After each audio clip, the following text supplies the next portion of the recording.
गांव के किनारे छोटे से मिट्टी के घर में सुबह का वक्त है। घर के बाहर बैल की रस्सी बंधी है, पास में टूटा हुआ हल पड़ा है। रामू खेत जाने से पहले गीता से बातें कर रहा है। कभी कभी सोचता हूँ कि क्यों भगवान ने हमें इतना गरीब बनाया। सुबह से शाम तक खेत में काम करता हूँ, फिर भी न पेट भर पाता है, न जमींदार का कर्ज उतरता है। कई बार तो लगता है कि ये जिंदगी बस किसी और की गुलामी में गुजर जाएगी। रामू, गरीब होना कोई गुनाह नहीं है। गुनाह तो तब है जब इंसान मेहनत करना छोड़ दे। तुम तो हर रोज खून पसीना एक कर देते हो। हाँ, किस्मत ने हमारा साथ नहीं दिया, लेकिन यकीन मानो भगवान देर से ही सही न्याय जरूर करेगा। न्याय ये शब्द सुनकर अब हंसी आती है। हर साल सूखा पड़ता है, फसल बर्बाद होती है, ऊपर से जमींदार, वो आदमी हमारी मेहनत को अपना हक समझता है। और सबसे बड़ी बात, हमारी इज्जत को भी। पिछली बार उसने जो बातें कही थीं, है मुझे भी याद है जब उसने कहा था कि अगर कर्ज नहीं चुकाया तो मुझे हवेली में काम करना पड़ेगा। रामू, मैंने उसी दिन ठान लिया था, चाहे कुछ भी हो, मैं उस आदमी के सामने सिर नहीं झुकाऊंगी। हमारी इज्जत से बढ़कर कुछ नहीं। तू बिल्कुल सही कहती है गीता, पर डर भी लगता है। उस जमींदार के पास ताकत है, पैसा है, गुंडे हैं, और हम खाली हाथ। मैं हर दिन ये सोचता हूँ कि अगर उसने सच में हमें घर से निकाल दिया तो हम कहाँ जाएंगे। अगर वो हमें घर से निकालेगा तो हम फिर से बनाएंगे। ये घर, ये जमीन सब मेहनत से कमाया है। अगर एक बार खो भी गया तो हम फिर से खड़े होंगे। तुम्हारी हिम्मत ही मेरी ताकत है। तेरी बातें सुनकर सच में दिल को सुकून मिलता है, लेकिन इस बार मामला बहुत बड़ा है। सिर्फ जमीन का नहीं, हमारी इज्जत का सवाल है। मैं जमींदार को जीतने नहीं दूंगा, चाहे अपनी जान क्यों न देनी पड़े। हम दोनों साथ होंगे तो जमींदार का कोई चालाकी नहीं चलेगी। सही रास्ता ढूंढना होगा, किसी समझदार इंसान से मदद लेनी होगी। बाबा ही मदद कर सकते हैं। चलो आज ही उनके पास चलते हैं। गांव के बीचों बीच चौपाल पर भीड़ लगी है। जमींदार अपने गुंडों के साथ खड़ा है। रामू और गीता उनके सामने पहुंचते हैं। अरे रामू, बहुत दिनों से तेरी तलाश कर रहा था। लगता है कर्ज चुकाने का इरादा ही नहीं है। याद है ना, मैंने कहा था अगर पैसे नहीं मिले तो तेरी जमीन मेरी होगी, और अगर जमीन नहीं मिली तो तेरी औरत मेरे हवेली में काम करेगी। हम गरीब जरूर है, लेकिन हमारी भी इज्जत है। सूखा पड़ा, फसल खराब हुई, मजदूरी करता हूं सिर्फ आपका कर्ज चुकाने के लिए। बस थोड़ी मोहलत चाहिए। मोहलत? गरीबों की यही बीमारी है, मेहनत कम, बहाने ज्यादा। 3 दिन का समय दे रहा हूं।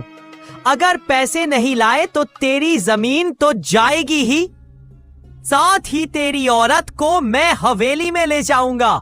तुम सोचते हो कि गरीब औरतें सिर्फ तुम्हारी हवेली में काम करने के लिए पैदा हुई रहे? हमारी गरीबी हमारी मजबूरी हो सकती है, लेकिन हमारी इज्जत हमारी जान से भी ज्यादा कीमती है। चाहे कितनी मुसीबत आ जाए, मैं तुम्हारी हवेली में कदम नहीं रखूं। वाह, अब तेरी बीवी भी मुझसे बहस करने लगी। रामू, इसे चुप रखना सीख, वरना पहले घर जाएगा फिर इज्जत जाएगी। हम मजदूर लोग हैं, मेहनत से कर्ज चुकाएंगे, लेकिन अगर आपने हमारी इज्जत पर हाथ डालने की कोशिश की तो पहले मेरी लाश से होकर गुजरना होगा। मेरे पास गुंडे हैं, पंचायत में मेरा नाम चलता है। मैं जो चाहूंगा वही होगा। 3 दिन में पैसे लाओ, वरना सब तैयार रखना। हम भी देखेंगे 3 दिन बाद किसकी जीत होती है, तुम्हारी या गरीबों की। रामू और गीता चौपाल से लौटकर हरिया बाबा की झोंपड़ी में जाते हैं। बाबा चारपाई पर बैठे हैं। आओ बेटा, क्या परेशानी है? चेहरे से लग रहा है कि कोई बड़ा संकट है। जमींदार ने 3 दिन का वक्त दिया है, वरना जमीन और इज्जत दोनों छीन लेगा। पंचायत तक धमकी दे दी बाबा। अब समझ नहीं आ रहा क्या करें। जमींदार की ताकत डर है, अगर कोई सच में उससे लड़ जाए तो उसका खेल खत्म। हम गरीब हैं, पंचायत भी उसकी सुनती है, कैसे लड़ेंगे उससे? डरकर बैठने से कुछ नहीं होगा। बाबा रास्ता बताइए। हवेली में नकली कागज रखे हैं, अगर वो सबूत पंचायत में पहुंच गए तो जमींदार गांव से निकलेगा। मतलब अगर सबूत ले आए तो सब बच जाएगा? सिर्फ तुम्हारी नहीं, पूरे गांव की जमीन। लेकिन हवेली में जाना खतरनाक है। जान भी जाए तो गम नहीं, कोशिश तो करनी होगी। अगर तुझे कुछ हुआ तो मैं नहीं जी पाऊंगा। हमारी इज्जत हमारी जान से बढ़कर है। आज रात हवेली के पिछवाड़े से जाना, पुराना दरवाजा है, वहीं से अंदर जाओ। आज रात ही जाएंगे, भगवान ने चाहा तो जीत हमारी होगी। और अगर नहीं चाहा तब भी हम डरेंगे नहीं। रात का सन्नाटा है। हवेली के पीछे रामू और गीता धीरे धीरे चलते हैं। दरवाजे का ताला तोड़कर अंदर घुसते हैं। अगर पकड़े गए तो जान जा सकती है। डरना मत, ये लड़ाई पूरे गांव के लिए है। हवेली इतनी बड़ी, कागज कहाँ होंगे? बाबा ने कहा था अंदर वाले कमरे की अलमारी में। चलो जल्दी। कोई आ रहा है, छिपो। बाल बाल बचे, अब जल्दी से कमरे में चलो। ताला खोल रहा हूं। मिल गए पूरे गांव के नाम के नकली कागज। ये देखो, हमारा नाम भी है, जरूर लेना होगा। दरवाजा खुला कैसे है? कोई अंदर तो नहीं? अब क्या करें? खिड़की से कूदना होगा। दोनों जल्दी से खिड़की से कूदते हैं। रात के अंधेरे में हवेली से निकल जाते हैं। उनके हाथ में सबूत है। हम बच गए। अब पंचायत में जमींदार की असलियत दिखाएंगे। अगली सुबह पंचायत में गांव वाले इकट्ठा है। जमींदार घमंड में खड़ा है। रामू और गीता सबूत लेकर आते हैं। रामू के कर्ज का फैसला करना है। ये सालों से कर्ज नहीं लौटा रहा, अब जमीन मेरी होगी और इसकी औरत हवेली में काम करेगी। हमने मेहनत की, लेकिन जमींदार ने हमें फंसाया। ये देखिए, हवेली से लाए सबूत, नकली कागज जिनसे गांव की जमीन छीनी गई। ये लोग झूठ बोल रहे हैं। हर नाम में धोखा है, पंचायत खुद देख सकती है। ये मेरा नाम है, मैंने जमीन बेची ही नहीं। मेरा नाम भी है, ये हमें ठग रहा था। ये सब नकली है, अब फैसला लो। जमींदार को गांव से बाहर निकाला जाता है। हवेली और जमीन जब्त होगी।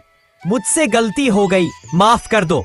माफी सजा के बाद ही मिलेगी। जब तक हरजाना नहीं चुकाता, गांव में कदम नहीं रखेगा।